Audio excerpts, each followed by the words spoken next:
दोस्तों, भगवान शिव ने बताया, जिस औलाद में यह 3 गुण होते हैं वह औलाद अपने माता तथा बाप को बहुत दुख देते हैं।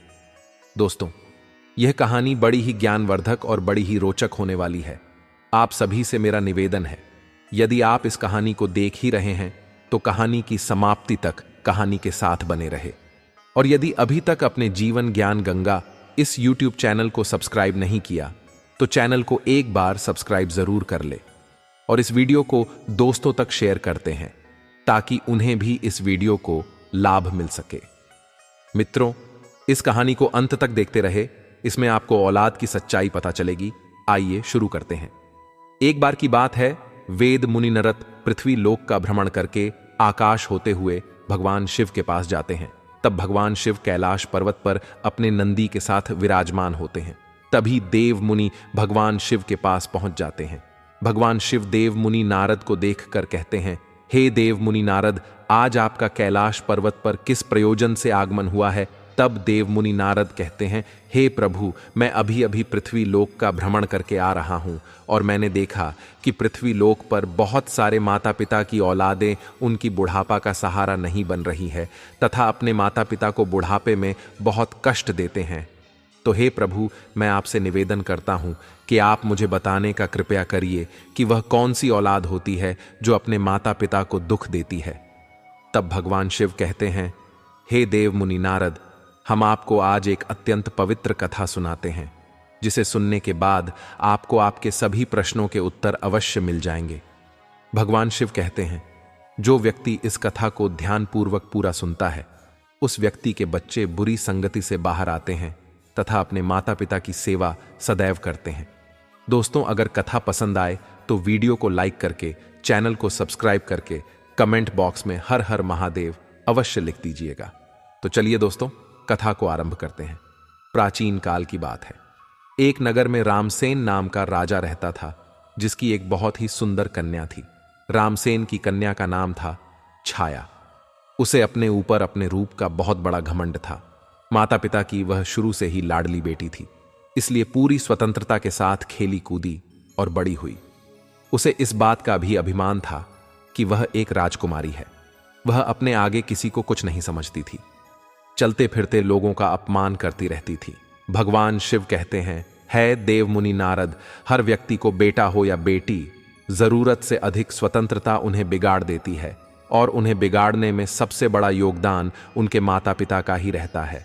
बच्चे यदि मनमानी करने लगे तो माँ बाप को उनकी तरफदारी नहीं करनी चाहिए, बल्कि उनकी गलती पर उन्हें समझाना चाहिए। जरूरत पड़े तो डांट फरक भी लगानी चाहिए और बच्चे भी आपकी बात तभी मानेंगे जब आपने उन्हें बचपन से समझाया होगा, उनकी हर एक गतिविधि पर नजर रखी होगी, उन्हें आदर्श का पाठ पढ़ाया होगा, उन्हें संस्कारों से सींचा होगा। यदि माता पिता ने ऐसा नहीं किया है तो औलाद के बड़े होने पर आप उन्हें दंडित करके भी नहीं सुधार सकते। तब तो आपका समझाना भी उनको तीर की बाण की भांति चुभे, वह आपके वश से बाहर हो जाएंगे। भगवान शिव आगे कहते हैं, हे देव मुनि नारद, राजा रामसेन की कन्या के लिए जो भी रिश्ता आता तो वह अपने दुष्ट स्वभाव के चलते वह उसे लौटा देती थी। उसके लिए न जाने कितने रिश्ते आए और उसने सबको अपमानित करके उनकी हंसी उड़ाते हुए वहां से वापस कर देती थी। राजा भी बेटी की इन हरकतों से बहुत परेशान हो चुका था। एक दिन राजा ने बेटी छाया के लिए अपने राज्य में एक वयम का आयोजन किया। कई जगह के राजकुमार, राजा महाराजा स्वयंवर में भाग लेने के लिए आए। सारे राजा महाराजा आकर अपने अपने आसन पर बैठ गए। उधर राजकुमारी छाया हाथ में माला लेकर अपनी सहेलियों के साथ राज दरबार में जा रही थी। छाया अपनी सुंदरता के घमंड में भरी हुई थी। सभी राजकुमारों को गौर से देखती हुई आगे को बढ़ने लग। वह जिस भी राजकुमार के सामने पहुंचती थी उसी की किसी न किसी बात पर खिल्ली उड़ाती और आगे बढ़ जाती। सभा के बीच राजकुमारी की बातों से अपमानित होकर वह राजकुमार राजसभा से उठकर चले जाते। राजकुमारी एक मोटे से राजकुमार के सामने पहुंची। वह उस मोटे राजकुमार की हंसी उड़ाती हुई अपनी सहेलियों से बोली, हे सहेली, देखो तो इन महाशय को इनका शरीर कैसा लग रहा है, जैसे किसी ने आटे का बोरा रख दिया हो। उसके शरीर रर की बनावट पर वह काफी देर तक हंसी उड़ती रही। वह राजकुमार राजकुमारी की बातों से लज्जित होकर दरबार से चला गया। इसी तरह राजकुमारी फिर अगले राजकुमार के पास पहुंच गई। वह राजकुमार देखने में कुछ लंबा था। राजकुमारी छाया ने अपने कटु शब्दों से उसे भी खूब अपमानित कहने लगी। देखो सहेली, यह तो कोई खंभा मालूम पड़ता है, इसे तो किसी चौराहे पर खड़ा करके इसके ऊपर मशाल लानी चाहिए। राजकुमारी के अब शब्दों से पीड़ित होकर वह भी मुंह बनाता हुआ वहां से चला गया। एक राजकुमार की तो काफी बड़ी दाढ़ी थी। उसे देखकर राजकुमारी ठहाके भार कर हंसती हुई बोली, अरे सहेली, हमारे पिता ने तो स्वयंवर में लंबी दाढ़ी वाले बकरों को भी बुला लिया है, इसे तो मेरी जूती भी विवाह ना करें दोस्तों। राजकुमारी उसके रंग रूप और दाढ़ी की खूब खिल्ली उड़ाती रही, परंतु उस दाढ़ी वाले राजकुमार ने राजकुमारी के लज्जित करने पर तनिक भी बुरा नहीं माना, क्योंकि वह राजकुमारी को अपना दिल दे बैठा था। वह भी दरबार से उठकर चला गया। दोस्तों, अब तो एक एक करके राजकुमारी ने सारे राजकुमारों को बेइज्जत करके नापसंद कर दिया। यह बात छाया के पिता रामसेन को बहुत बुरी लगी। राजा साहब सोचने लगे, इस लड़की ने तो हमारे दरबार में आए हुए हमारे सारे मेहमानों को बेइज्जत किया है। इस लड़की को इसकी दुष्टता का दंड अवश्य मिलेगा। गुस्से में राजा ने भरे दरबार में यह घोषणा कर दी कि भाइयों, मैं अपनी बेटी की ऐसी हरकत के लिए आप सबसे क्षमा मांगता हूं, पर आज मैं सबके सामने यह घोषणा करता हूं कि इस कन्या का विवाह अब मैं किसी राजकुमार से ना करके किसी भिखारी के साथ करूंगा, जो रोज भीख मांगकर ही अपना पेट पालता होगा और उसके साथ रहकर यह भी भीख मांग कर खाएगी, तो इसे अपनी करनी पर पछतावा जरूर होगा। राजा की ऐसी घोषणा सुनकर दरबार में बैठे सभी राजकुमारों ने राजा की बहुत प्रशंसा करी। सभी कहने लगे कि राजा साहब, ऐसी असभ्य अंश का कन्या के साथ ऐसा ही होना चाहिए। इतना कहकर वह सब राजकुमार राजा के दरबार से चले गए। तभी वहां से एक भजन गाता हुआ भिखारी गुजरा। भिखारी की आवाज सुनकर राजा ने अपने नौकर को भेजकर उस भिखारी को अपने दरबार में बुला लिया। उस भिखारी की बहुत ही दयनीय दशा थी। मैले कुचले फटे पुराने वस्त्र पहने था। उसके हाथ में एक लठ थी, लंबी सी दाढ़ी थी। भिखारी राजा के सामने जाकर खड़ा हो गया और अपनी मधुर आवाज में कुछ गीत गुनगुनाने लगा। भिखारी का मधुर गीत सुनकर राजा बहुत प्रसन्न हुआ। प्रसन्न होकर राजा ने भिखारी से कहा, हम तुम्हें इनाम के रूप में मैं अपनी बेटी सौंप रहे हूं। आज से यह तुम्हारी पत्नी है। तुम इसे अपने साथ ले जाओ और जैसे भी रूखा सूखा बन पड़े स्वयं खाना और इसको भी खिलाना। दोस्तों, अपने पिता रामसेन का ऐसा कठोर निर्णय सुनकर छाया बहुत दुखी थी कि उसके पिता ने यह क्या कर डाला। पहले तो उसने भिखारी के साथ जाने से साफ इनकार किया, पर राजा का ऐसा ही आदेश था, इसीलिए उसे विवश होकर भिखारी के साथ जाना पड़ा। राजा ने कहा, बेटी, तुमने किसी राजघराने में जाने का अधिकार पूरी तरह से खो दिया है। अब से यह भिखारी ही तुम्हारा पति है। इसी के साथ तुम्हें अपना जीवन बिताना पड़ेगा। अगर तुमने इसे धोखा दिया या इसका साथ छोड़ा तो तुम्हें मृत्युदंड भी दिया जा सकता है। दोस्तों, राजा ने छाया का विवाह उस भिखारी से कराने के बाद उसे अपने घर से विदा कर दिया। छाया रोती चिल्लाती छाती पीटती हुई भिखारी के साथ चली गई। भिखारी उसे लेकर खुशी खुशी एक जंगल में लेकर चला गया। उसे जंगल में उसका एक अत्यंत सुंदर कुटिया थी। उसे कुटिया के पास में वह भिखारी एक आम का पेड़ लगाया था। उसे पेड़ पर बहुत सारे आम पड़े और पके हुए थे। तब राजकुमारी ने बाहर जाकर देखा तो एक बहुत बड़ा और सुंदर खेत है। छाया ने उस भिखारी से पूछा कि यह खेत किसका है। तो भिखारी ने जवाब दिया कि हे राजकुमारी, मैंने ऐसा सुना है कि यह खेत उसी दाढ़ी वाले राजकुमार का है जिसे तुमने अपने स्वयंवर में दाढ़ी वाला बकरा कहकर अपमानित किया था। पर आपका दुर्भाग्य देखिए और बदकिस्मती से मैं भी आपको उसी दाढ़ी वाले की तरह लंबी दाढ़ी वाला मिला हूं। अगर तुम उस दाढ़ी वाले से विवाह कर लेती तो आज इस खेत की तुम स्वयं मालकिन होती, पर अब पछताने से कोई फायदा नहीं है। अब तो तुम्हें मुझ जैसे भिखारी के साथ ही जिंदगी भर रहना है। दोस्तों, फिर कुछ दूर आगे चलने पर राजकुमारी छाया को सुंदर फल फूलों से लदा हुआ एक बाग दिखाई दिया। छाया ने कहा, थोड़ी देर इस बाग में ठहर कर विश्राम कर लेते हैं। यह बाग किसका है? बड़ा ही सुंदर है। भिखारी ने उत्तर दिया, राजकुमारी जी, यह बाग भी उसी दाढ़ी वाले बकरे का है जिसका तुमने अपमान किया था। इसीलिए अतिशीघ्र विश्राम करके यहां से निकल चलो। वरना वह दाढ़ी वाले राजकुमार को पता चल गया तो वह हमें अपमानित करके भगा देगा। सोचो, अगर तुम मुझसे विवाह कर लेती तो यह बाग भी तुम्हारा होता और मुंह भिखारी के साथ तुम्हें नहीं आना पड़ता, पर तुम्हारा घमंड ही तुम्हें यहां ले आया है। तब दोस्तों, भगवान शिवदेव मुनि नारद से कहते हैं। इस प्रकार वह बातें करते हुए दोनों आगे को बढ़ते हुए चले गए। कुछ दूर आगे जाने पर वह एक बहुत सुंदर नगर में पहुंचे। ऐसा लग रहा था जैसे वह नगर किसी राजा की राजधानी हो। छाया ने पूछा, यह नगर किस राजा का है? भिखारी ने उत्तर दिया है, हे प्रिय, यह नगर मेरी नजर से तो एक राजा का है, पर आपकी नजर से तो यह नगर उसी दाढ़ी वाले बकरे का है जिसे तुमने भरी सभा में बेइज्जत किया था। सोचो, अगर तुमने उससे शादी कर ली होती तो तुम इस नगर की रानी होती, हजारों दास दासियां तुम्हारी सेवा करती, पर तुमने अपने रूप की घमंड में आकर अपनी किस्मत फोड़ ली और मुझ भिखारी के साथ विवाह करके तुमने अपनी जिंदगी को दुखों में ढकेल दिया है। पर अब क्या हो सकता है, जो होना था सो हो गया। भिखारी की बात सुनकर राजकुमारी को बड़ा पश्चाताप होने लगा। कहने लगी, काश मैंने उसके साथ विवाह कर लिया होता। भिखारी ने छाया के मुख से ऐसी बातें सुनकर नाराज होते हुए कहा, राजकुमारी, खबरदार, जो अब तुमने दूसरे पुरुष के बारे में सोचा भी, तो अब तो तुम केवल मेरी पत्नी हो और मैं ही तुम्हारा पति हूं। अब महलों के सपने देखना छोड़कर तुम्हें मेरे साथ मेरी झोपड़ी में रहना चाहिए। दोस्तों, इतना कहकर भिखारी राजकुमारी छाया को अपनी झोपड़ी के पास ले गया, जो राजा के उसे नगर से कुछ दूर एक तालाब के किनारे बनी हुई थी। झोपड़ी देखकर छाया को बड़ा क्रोध आया। कहने लगी, यह कितनी बेकार सी झोपड़ी है, मैं इसमें कैसे रह पाऊंगी? इसमें रहकर मेरा दम घूंटे। मैं बहुत बड़े महलों की रहने वाली हूं, इस छोटी सी झोपड़ी में मेरा गुजारा कैसे होगा? भिखारी बोला, राजकुमारी, अब आज से यही झोपड़ी तुम्हारा नया घर है और इसी में तुम्हें रहना पड़ेगा। छाया ने पूछा कि यहां पर तुम्हारा कोई नौकर चाकर नहीं दिखाई दे रहा है? झोपड़ी की साफ सफाई कौन करेगा? भिखारी ने कहा, है राजकुमारी, यह तुम क्या कह रही हो? मैं कोई राजा नहीं हूं, न कोई राजा का बड़ा अधिकारी या कर्मचारी हूं जो मेरे पास नौकर चाकर होंगे। मैं तो खुद एक भिखारी हूं। मैं तो नौकरों से भी बहुत गया गुजरा हूं। झोपड़ी का सारा काम अब तुम्हें और मुझे ही करना है। चलो, अब तुम पहले झोपड़ी की साफ सफाई करो, फिर मेरे लिए खाना बनाओ, मुझे बहुत भूख लगी है।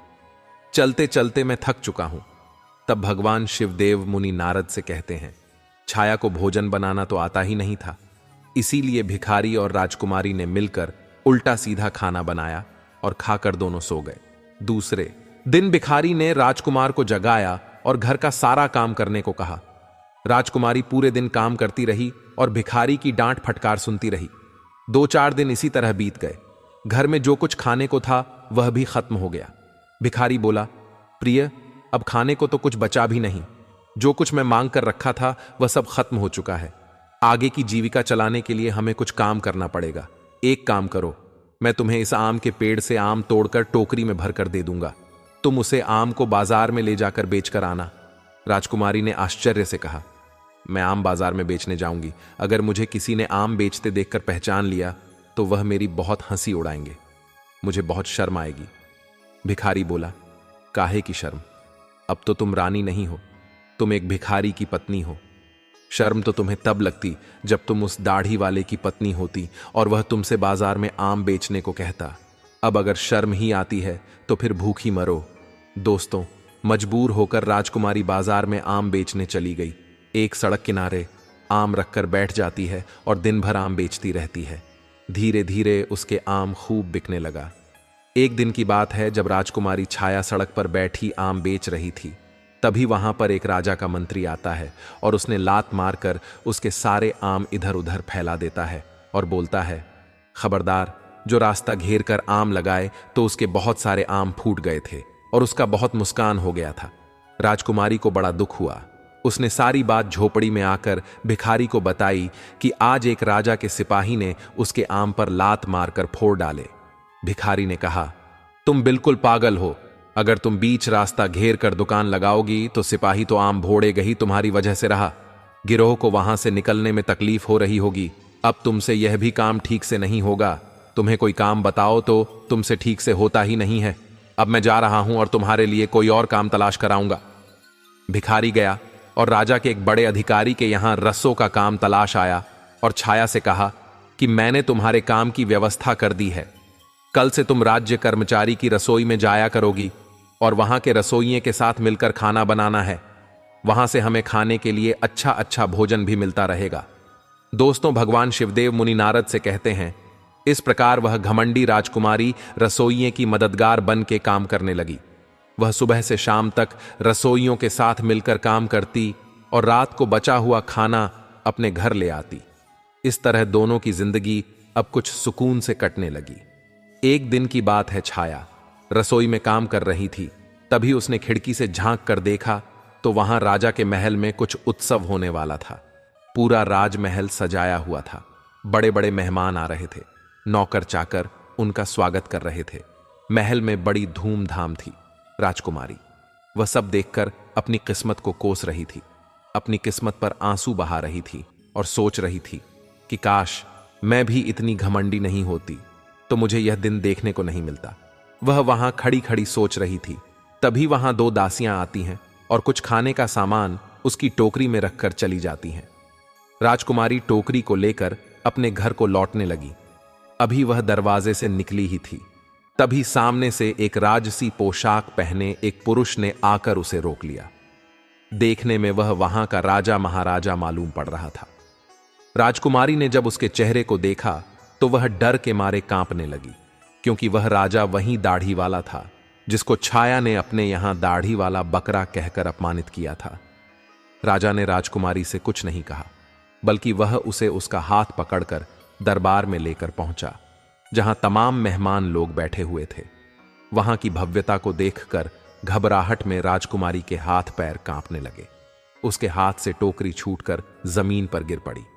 टोकरी में रखा हुआ खाना जमीन पर गिरकर इधर उधर बिखर गया। राजकुमारी बहुत उदास हो गई। दरबार में बैठे हुए मेहमान यह देखकर जोर जोर से हंस पड़े। अपने ऊपर सबको हंसता देखकर छाया घुटन से मरी जा रही थी। उसे ऐसा लग रहा था कि अभी धरती फट जाए और मैं उसमें समा जाऊं। उसने राजा से अपना हाथ छुड़ाया और वहां से भाग जाना चाहती थी। राजा ने उसे रोकते हुए कहा, राजकुमारी घबराओ मत, तुम्हारे साथ कोई अभद्रता का व्यवहार नहीं होगा, बल्कि तुम्हें मैं यहां सम्मानित करने के लिए लाया हूं। मैं वही तुम्हारा भिखारी पति हूं जो तुम्हारे साथ झोपड़ी में रहता था, और मैं वही सिपाही हूं जिसने तुम्हारे आम को फोड़े थे। मैं ही यहां का राजा हूं और वही दाढ़ी वाला बकरा हूं। मैंने तुम्हारे साथ भिखारी बनकर विवाह इसलिए किया था क्योंकि मैं तुम्हें चाहता था, और तुम्हारे पिता की प्रतिज्ञा को ध्यान में रखा हुए मुझे भिखारी की वेशभूषा बनानी पड़ी। मैंने भिखारी बनकर तो तुमसे विवाह कर लिया। अब तुम्हारा घमंड भी नष्ट हो चुका है। इतने सारे मेहमान हमारे स्वागत में आए हैं। अब मैं तुमसे सम्मान पूर्वक विवाह करूंगा। फिर भगवान शिवदेव मुनि नारद से कहते हैं। यह सुनकर राजकुमारी को बड़ी प्रसन्नता हुई। खुशी में उसकी आंखें आंसुओं से भर गईं। अब तो दासियां आई और उसे दुल्हन के नए जोड़े में सजाकर लाई। दरबार में छाया के माता पिता भी मौजूद थे।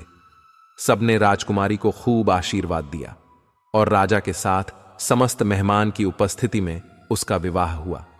उसका सारा गुरूर उतर चुका था। वह पूरी तरह से बदल चुकी थी। उसने जिंदगी जीने का तरीका सीख लिया था। दोस्तों, तब भगवान शिवदेव मुनि नारद से कहते हैं, हे देव मुनि नारद, अत्यंत सुख सुविधा में पलकर मनुष्य उन अनुभवों से, उन संस्कारों से अपरिचित रह जाता है जो उसके जीवन में आगे बहुत कष्टदायक शिव कहते हैं। इसीलिए मनुष्य को कभी भी किसी बात का घमंड नहीं करना चाहिए। पर परमात्मा जब तुम्हें किसी एक गुण से संपन्न बनाता है तो बाकी कई गुणों से खाली रखता है, ताकि तुम्हें जब भी कभी अभिमान हो तो तुम्हें उसका सबक मिल सके। इस प्रकार राजकुमारी उसी दाढ़ी वाले पति के साथ बड़े आनंद से रानी की तरह जीवन व्यक्तित्व करने लगी। और इस प्रकार से भगवान शिव ने बताया, जिसकी औलाद अपने मनमानी करती है तथा अपनी माता पिता का अपमान करते हैं और उनकी बात को नहीं मानते हैं, सी औलाद सदैव मुसीबत से घिरे रहते हैं। उम्मीद करता हूं आप लोगों को यह कथा पसंद आई होगी। अगर दोस्तों पसंद आई हो तो वीडियो को लाइक करके, चैनल को सब्सक्राइब करके, बेल आइकन ऑल पर प्रेस करके कमेंट बॉक्स में राधे राधे जरूर लिखें। वीडियो को पूरा देखने के लिए आप लोगों का धन्यवाद। जय श्री राम। राधे राधे।